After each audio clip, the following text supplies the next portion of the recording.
Hey, church family, it's good to be with you again on Friday. I know that I actually say that every week, and I truly do mean it. It's such a blessing, actually, to be able to use technology like videos or Zoom calls on Sundays after church to be able to be together. And yet, if you're like me, I know you're probably experiencing and feeling the inadequacy of those technological advances. As good as they are, we're all really longing for some kind of in-person relationship, the ability to incarnate with one another in many respects. As good as it is for us to be able to share moments like this, or to be together through streamed worship services on Sunday, it still falls a little short of what we actually desire. And I feel like in many respects, our day and age is longing for a deeper connection, right? There are many ways that we can connect through Facebook or Instagram or Twitter or however many other social media platforms that we want to use, and yet all of those things still, in some way, shape, or form, seem to fall a little short. And I think that, to be quite honest, that longing that we have just exposes the reality of something that was woven into us, into the very fabric of our being at creation. I know that we've been talking about, you've heard us mention on a number of occasions, this whole paradigm of up, in, and out. And I've got a little dry erase board to kind of demonstrate that fact today. But these relationships of up, in, and out are constantly present within our lives. And I think they go back to the beginning. So even if you were to think about how these things play into the reality of our experience from the way that we were created, in the beginning, we were made in the image of God, right? So that's kind of our up relationship. We were made to reflect, relate to, and be responsible before God. But we were also developed or made for relationship with one another. In Genesis 1, it says that God made them, plural, male and female. There's this reality of relationship, an inward reach that we all have as God's people or as part of his creation. And then we were given a purpose. He said, be fruitful, multiply, fill the earth, subdue it. And so there's this purpose in creation that we all feel. So if we add to it, from creation, the up is our relationship with God, being created in his image. The in is our relationship with one another. And then the out is that purpose that we've been given. And all of those things were actually broken or fractured in the fall. And yet they're put together again in and through redemption. And you could go to a million different places to see this. You could look at Matthew 28, for example, in the Great Commission. But we've been looking at this in John 15. And last week, we focused on this idea of abiding, which would be our up relationship. The out would be in the description of fruit in John 15. But strangely enough, I think that in the inward dimension, as we think about relating to one another in John 15, one of the words, we'll look at a few others as we work our way through the text today, but one of the words is the word prune. So if you want to add John 15 to that description, the up is abide, the out is fruit, and the in is this idea of being pruned, or as we're going to see, loving one another. Did you know that as we've been working our way through 1 Peter in our last conversations or series of conversations that we had on Fridays, we were focused a lot on the outward dimension. We were focused on our mission, on our purpose. Again, it's been there since the beginning. Jesus renews that in and through his life and death and resurrection. We still have a purpose. Now it's to make disciples. But we're also given an inward dynamic and an upward dynamic. And without any of those, if we're weak in one of those areas, we're somehow missing part of what it is that God has created us for. Last week we focused on abide. This week we're going to focus on in. Did you know that in the Bible, in the New Testament alone, there are 59 different one another commands? 15 of those one another commands actually have something to do with how we are to love one another. So remember, set the context. It's the night that he's about to be betrayed. They're walking through a garden. Jesus uses this as a moment to speak and to show parabolically how they are to live. He says, abide in me and I in you. You'll bear a lot of fruit if you abide in me, but if you don't, if you try to do this on your own, you're not going to accomplish anything. But Jesus, in the midst of this passage, he also tells his disciples this, verse 12, "This is my commandment, that you love one another as I have loved you." So in the context of abide, in the context of fruitfulness, Jesus is telling his disciples to love one another. He says it again in verse 17, "These things I command you so that you will love one another." Well, what did he command us? Well, in the space between verse 12 and verse 17, Jesus talks about getting into the Word. He talks about prayer. He actually mentions some specific things, some dynamics that we are to engage in together as the people of God.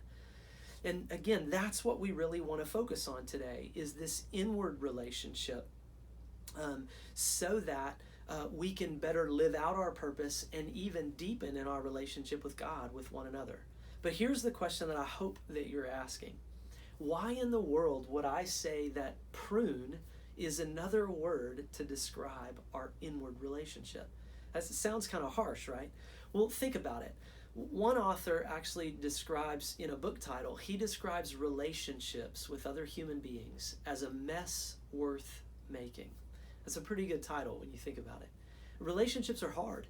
Think about just the makeup of the 12 disciples in and of themselves. One of them was a guy by the name of Simon the Zealot. He would basically be like a super right-winger in our parlance today.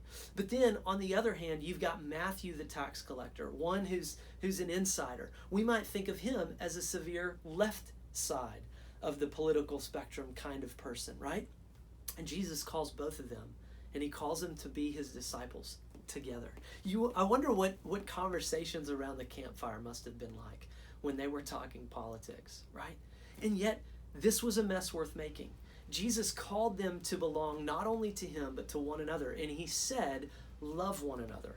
Now, love, again, in our understanding today, we think about it as if it's a feeling. It's not. Love is a decision. It's a decision to commit to seeking another person's good.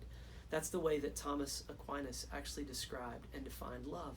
It's not just a feeling that rises up in our hearts and we do it when we feel like it. No, love, the kind of love that Jesus is describing here, that agape love, that's the word. Jesus is calling us to a decision, a purposed commitment to seek another person's good. But here's the other kind of weird thing to think about.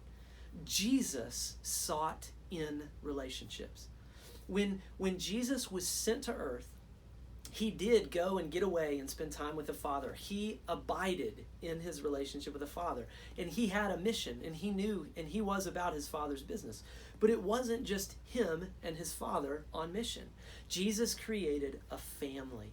He created a new group of people to be on mission together. The up, the in, and the out. And so, to be quite honest, if Jesus needed friends, so do we.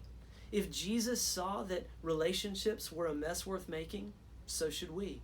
If Jesus was willing to obey those one another commands and give those one another commands, and let's be honest, it wasn't easy necessarily for Jesus to love the knuckleheads that were in his group, but he did. He committed to it. He loved them. And that's what it's going to take for us in our relationships, to love one another.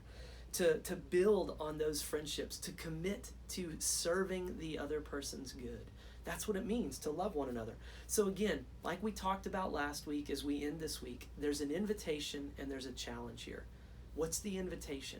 Hear the command to love one another as an invitation and a challenge. So what's the invitation? Well, the invitation is that in the church, you can come, you can be known, and you can be loved. You don't have to pretend. In the church, you should not have to pretend.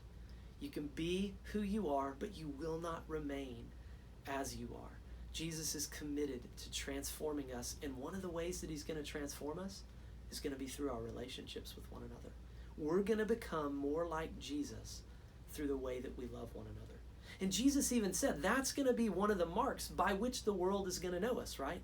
John 13:35, the world is going to know that you're my disciples by the way that you love one another.